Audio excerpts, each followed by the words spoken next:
ही लगाया जाता है, पुरुषों को नहीं लगाया जाता है जानबूझ के।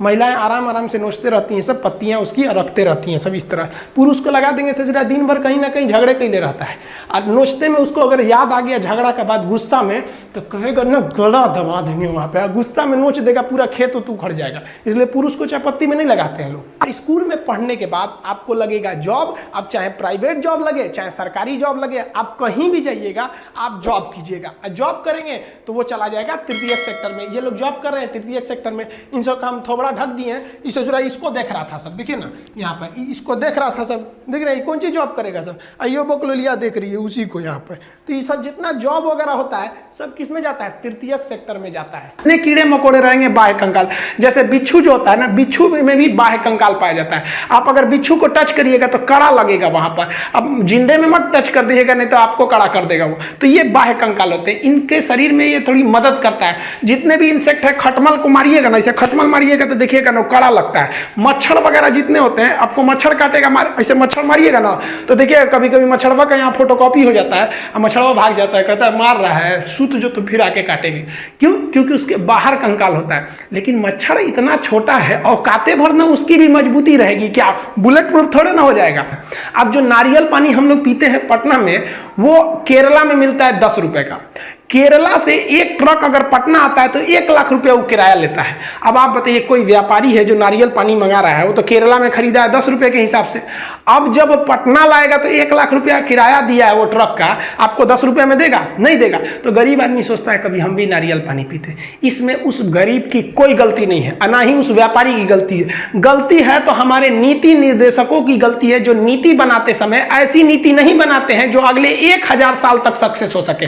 हमें अपने नदियों पर यह नीति बनानी पड़ेगी कि अगले 1000 साल तक बाढ़ नहीं आना चाहिए। तो हम लोग क्या नीति बनाते हैं, इस बार बाढ़ में कैसे बचाएंगे, रे चोट्टा कहीं के तो बाढ़ में बचाएगा, यहाँ 1000 साल तक का नीति बना के चलो। अपनी पत्नी का दिमाग और जीएसटी आज तक समझे में नहीं आया। खैर इसको हम आपको समझा देंगे। जीएसटी पत्नी का दिमाग हमको भी अभी एक्सपीरियंस नहीं है, कुछ दिन में हो जाएगा, हमको भी शादी होने वाली है तो हम वो भी समझा देंगे आपको। आप देखिए मुर्गी पालन, ये पूरी तरह से प्रकृति पर है। आपने कभी सुना है क्या एयरटेल की मुर्गी, रिलायंस की भैंस? कभी नहीं होती है, ये नेचर की होती है। तो जो चीज नेचुरल होती है उन्हें हम प्राथमिक कहते हैं। अब मुर्गी पालन में हम कभी पढ़ाएंगे कि 3 तरह से मुर्गी पालन होता है, जो केवल मीट के पर्पज से आती है। ये सफेद वाली सीबीएसई बोर्ड वाली मुर्गी, इसको हम लोग क्या कहते हैं, ब्रॉयलर कहते हैं। जो अंडा देती है सब उसे लेयर फार्मिंग कहते हैं। और जो ये हिंदी मीडियम वाली मुर्गी पाली जाती है ना घर के पीछे, तो उसे बैकवर्ड फार्मिंग कहते हैं। तो ये क्या है, प्रकृति पर निर्भर है। तो ये सब प्राथमिक क्षेत्र में आएंगे। तो ये सऊदी अरब के राजकुमार जो राजा थे उस समय फहाद, उन्होंने फोन किया इसको कि रे चोट्टा कहीं का, तू शांति से रह जाओ मैटर पे, ना तो तोरा हम व्यवस्था कर देंगे। खुद अपनी आत्मकथा में लिखा है कि हम तो नवाज शरीफ को टपका दिए रहते अगर ये बीच में नहीं आए रहते। तो सोचिए ये अपने प्रधानमंत्री को टपका रहा था, रे चोट्टा। हम तो कहते हैं कि पाकिस्तानी की आर्मी जिम्मेदार है, लेकिन हमारे देश के इंटेलिजेंस भी जिम्मेदार है। तुम जासूस किस काम का रहे कि तुमको ये पता नहीं चल रहा है कि पाकिस्तान की हजारों फौज घुस गई, वो आर्टिलरी लेके चले आए, एमुनेशन लेके चले आए, मिसाइल लेके घुस गए, हमारी फौज चुपचाप मुंह देख रही है। हमारी फौज तो बहादुरी से लड़ी, जो जासूस थे सब इंटेलिजेंस, वो चोट्टे कहां मर गए थे सब। और ये हमेशा से यही होता है। 1962 की लड़ाई हम लोग को मुंह की खानी पड़ी यही जासूसों की वजह से। 1984 में ये ससुरे सियाचिन में घुस गए थे, फिर भी कुछ नहीं हुआ। अरे सब छोड़िए, 2008 में देखिए ना मुंबई में जब हमला हुआ तो हमारे जासूसों को पता ही नहीं था कि कजमल के साथ घुस गया, हमला कर दिया। चोट्टा सरकारी नौकरी लेना है, कोनो काम का नहीं है सब अधिकारी, इनको ले आके हम तो रहते ना वहां पे, हमारे पास पावर रहता ना, हम तो ससुरा जितने अधिकारी हैं ना ससुरन को जिस तरह से पाकिस्तानियों को भूने थे ना उस तरह भून देते। ससुरा तुम क्या कर रहा है, क्योंकि हम युद्ध जीत सकते हैं। हमारे इतिहास में एक और शौर्य गाथा लिखी जा सकती है, लेकिन उन माओं की गोद जो सुनी हो गई करगिल की लड़ाई में, उन्हें हम कभी नहीं लौटा सकते उन चोट्टे जासूस इंटेलिजेंस वालों की वजह से। बस नौकरी हो गया ना, सरकारी नौकरी, अब कौन जरूरत है जासूसी करने का। मेहरारू संगे घूमो हम लोग।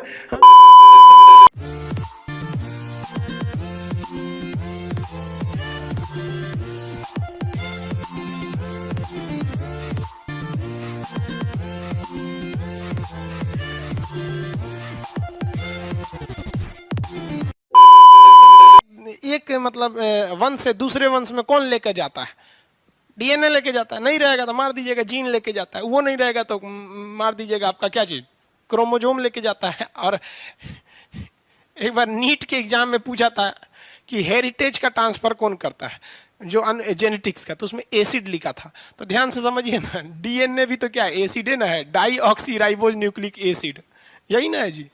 वायरस वगैरह में कौन लेके जाता है, आरएनए लेके जाता है, याद रखिएगा। आपसे हमेशा कंफ्यूजन पूछेगा कि डीएनए में और आरएनए, हम लोग में कौन अनुवांशिक लेके जाता है, डीएनए लेके जाता है।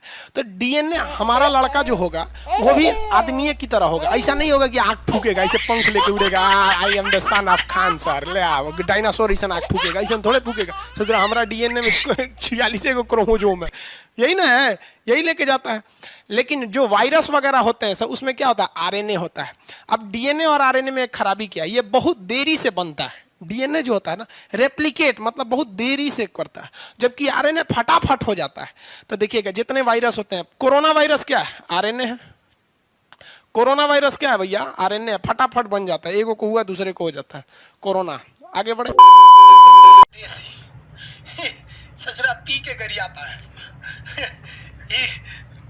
छोटा पाउच में रहेगा ना, पी के गरिया है, गाली देगा तो ढह जाएगा से जाता। तो ये हो गया देसी शराब, ठीक है। इसके बाद आता है एक बियर। बियर में अल्कोहल 8% रहता है, 8 से 12% अल्कोहल बियर में रहता है। पीने के बाद इंसान गाली गलौज नहीं करता है, शांति से पड़ा रहता है। बियर पीने के बाद वो गरियाता है, इसमें नहीं गरियाता होगा सर, 8% रहता है। इस ससुरा में 50% अल्कोहल ठोक देता है, इसलिए भयानक गरियाता है। और बियर वगैरह ये क्या, ये फिल्टर कर देता है, जितना फिल्टर करेगा ना उतना महंगा हो जाएगा, तो ये बियर हो जाता है। अब इसके बाद आता है एक रम। रम, एक पियक्कड़ से पूछे थे कि रम क्यों पीते हो, तो कह रहा था कि आप क्या जानेंगे मास्टर साहब, रम का मतलब क्या होता है। रम का मतलब हम आपको बताते हैं, पी ले था। रम का मतलब होता है regular use medicine, daily use करने वाला मेडिसिन है। इसमें अल्कोहल की मात्रा ज्यादा रहती है। अब अलग अलग रम की कैटेगरी होती है, इसमें मतलब 15% से लेके 25% तक अल्कोहल इसमें डाल दिया जाता है रम में। अब एक होता है इसका विस्की। विस्की देखिए, रम और विस्की में अल्कोहल सेम रहता है, कोई अंतर नहीं रहता है। लेकिन रम जो होता है ना, रम ये गर्मी देता है। ये क्या करता है, गर्मी, ये टेम्परेचर बढ़ा देता है। और विस्की जो होता है वो गर्मी, इसको टेम्परेचर से कोई मतलब नहीं रहता है, इसलिए गर्मी के दिन में ऑलरेडी इंसान के शरीर में गर्मी रहता है, तो वो लोग क्या पीते हैं, लोग विस्की। लेकिन ठंडी के दिन में वो पियक्कड़ लोग क्या पीते हैं, रम, क्योंकि वो नशा भी करता है और शरीर को गर्मी भी देता है। तो जितने छोटे मोटे लोग हैं, लोग मतलब जो 20 रुपया ठेला रिक्शा चलाने वाले, ये सब टाइप के, वो ससुरा देसी शराब उठा के पी लेता है 40 रुपया में। कितना का पड़ता है, 40 रुपये में। बियर पी लेते हैं, ये कितना का पड़ता होगा, ये बियर जो होते हैं 100 से 150 रुपये में आ जाते हैं। और ये भी रेट, ये 200 के आसपास में आता है। और ये 200 रुपये के आसपास में आता है, ये 200 में, ये 100 से 150 ये। अब एक्यूरेट रेट हमको नहीं पता है, इसी आसपास में होते होंगे सब। समझ आ गया कि नहीं आ रहा है, रम और विस्की। तो मेन अंतर यही होता है, ज्यादातर लोग क्या पीते हैं, लोग रम पीते हैं ज्यादातर लोग, ठीक है। और बियर अलग चीज होता है, विस्की अलग है। जी बोल रहा है 2 बजे रहती है, कौन आ रहा है, उसी में घुंघरू उंगरू की आवाज सुनाई दे देगी, छम छम। कोई बोलेगा तुम मेरे पिछले जन्म के प्रेम हो, मैं तुम्हें लेने आई हूँ। किसी को नहीं पता, सब अपने में गड़बड़ हो जाती है सब। इतना भयानक डर जाएंगे ना, brain, cerebrum, cerebrum, medulla oblongata, ये जितनी स्पाइनल कॉर्ड है सब पगला जाएंगे। सर क्या हो गया, अरे भाई कौन भूत उतारा है क्या। ब्रेन से निकलती है 12 जोड़ी नसें और स्पाइनल कॉर्ड से निकलती है 31 जोड़ी नसें। अगर इन नसों को मिला देते हैं, दोनों नसों को मिला देते हैं, तो बनता है पेरिफेरल नर्वस सिस्टम। क्या बनता है, पेरिफेरल नर्वस सिस्टम। समझ में आ गया कि नहीं आ गया, किसी को कोई दिक्कत नहीं। लेकिन अगर आप इन सबको हौड़ दीजिएगा, क्या करिए, हौड़ दीजिए। हौड़ने का मतलब समझते हैं, घिघोर दीजिए एकदम, उसको क्या कहा जाता है जी हिंदी में, हौड़ देने का, मिक्स कर दीजिए। समझे, सीबीएसई वाला समझ रहे हैं ना। तो mix all types of nervous system, then it become the autonomous nervous system. Okay, do you understand what I am saying. तो देखिए, जब आप पूरा हौड़ देते हैं ना, तो हो जाता है, वैज्ञानिक सब पगला जाता है, क्या हो गया। तो ऐसे ही सिस्टम को कहते हैं हम ऑटोनोमस नर्वस सिस्टम।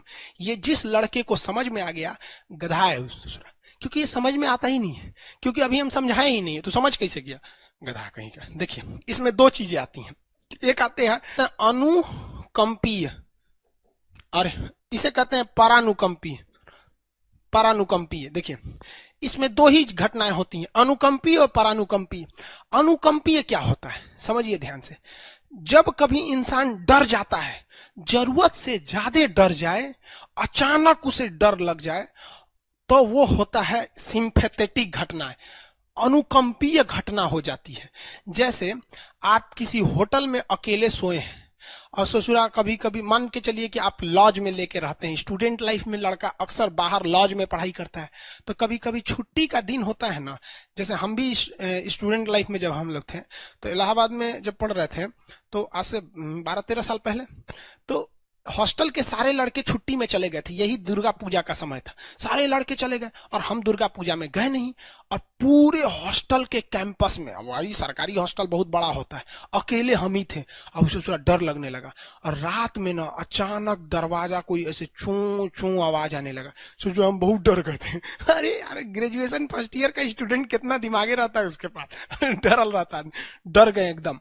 तो जब आप डर जाते हैं तो उसी को कहते हैं सिंपैथेटिक यानी अनुकंपीय, और इस डर के बदौलत आपके बॉडी में कुछ गड़बड़ होने लगता है, आपकी आंखें बड़ी हो जाती हैं, ऑटोमेटिक आंखें बड़ी हो जाती हैं, सांस तेजी से चलने लगता है, रोंगटे खड़े हो जाते हैं ना, जो चेहरे पे जो रोम्स होते हैं ना, बाल खड़े हो जाते हैं एकदम, पसीना आने लगता है, पसीना, और जबकि मुंह सूख जाएगा, मुंह में थूक नहीं बनेगा, लार नहीं बनेगा, थूक सूख जाएगा, थूक नहीं घोटाएगा।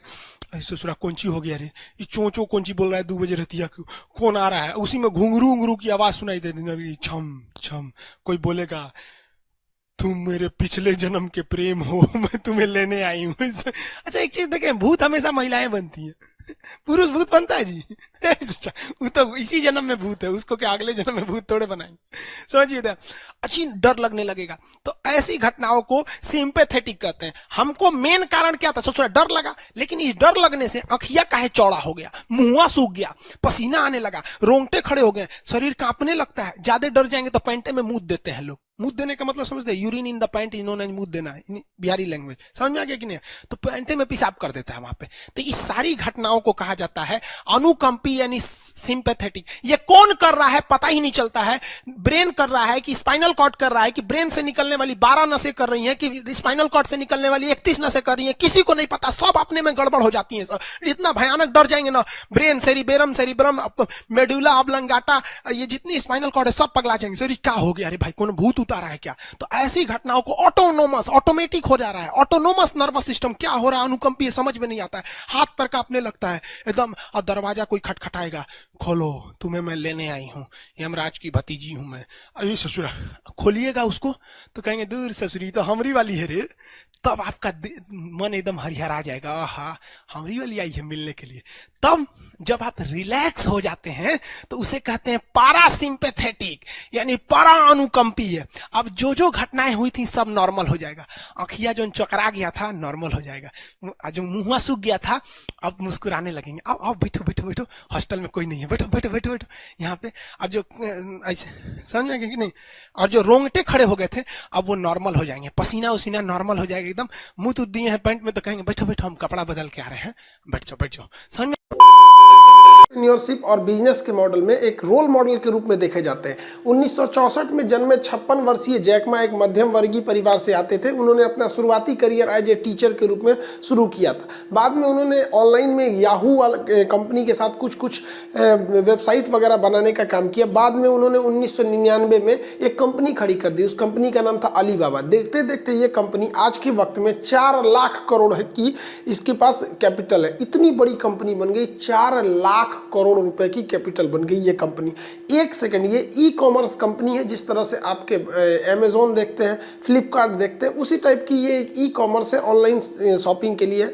इसका जो सबसे बड़ा चीज़ है कि इसके इतने ऑर्डर्स आते हैं कि पर सेकंड लगभग 6 लाख ऑर्डर आते हैं।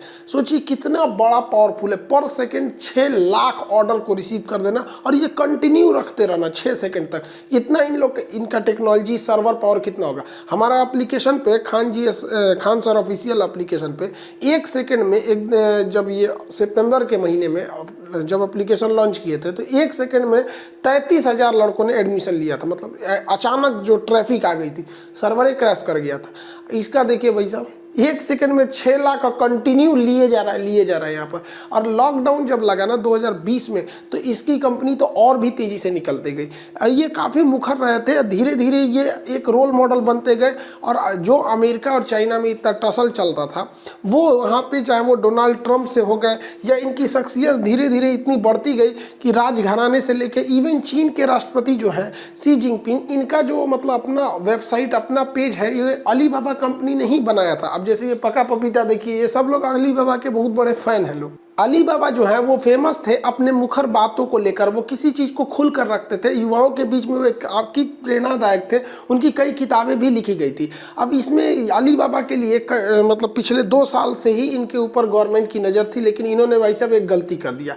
24 अक्टूबर 2020 को बीजिंग में, यहाँ पे संघाई में एक मीटिंग चल रही थी, जहाँ इन्होंने भाषण दिया था। उन्होंने क्या कहा कि चाइनीज़ कंपनियाँ जो है वो क्रेडिट नहीं देती हैं। क्रेडिट का मतलब होता है उधार, यानी साख जल्दी लोगों को नहीं देती हैं। और अगर उधार देती हैं ना तो इतना ज़्यादा लोन, इतने ज़्यादा इंटरेस्ट पर दे देती हैं, जिससे कि क्या होता है कि वो लोग नए बिजनेस खड़े नहीं हो पाते। और यही बैंक जो है, अगर कोई बड़ा बिजनेसमैन है या बहुत बड़ा उद्योगपति है तो उसको काफ़ी आराम से लोन दे देते हैं। ये इन्होंने खुलकर और कहा कि ये व्यवस्था एक बूढ़ी हो चुकी है, इसमें ज़रूरत है सुधार करने की। हालांकि इन्होंने एक कंपनी खड़ी कर ली थी जिसका नाम था ANT कंपनी, जिसे एंड ग्रुप के नाम से जानते हैं।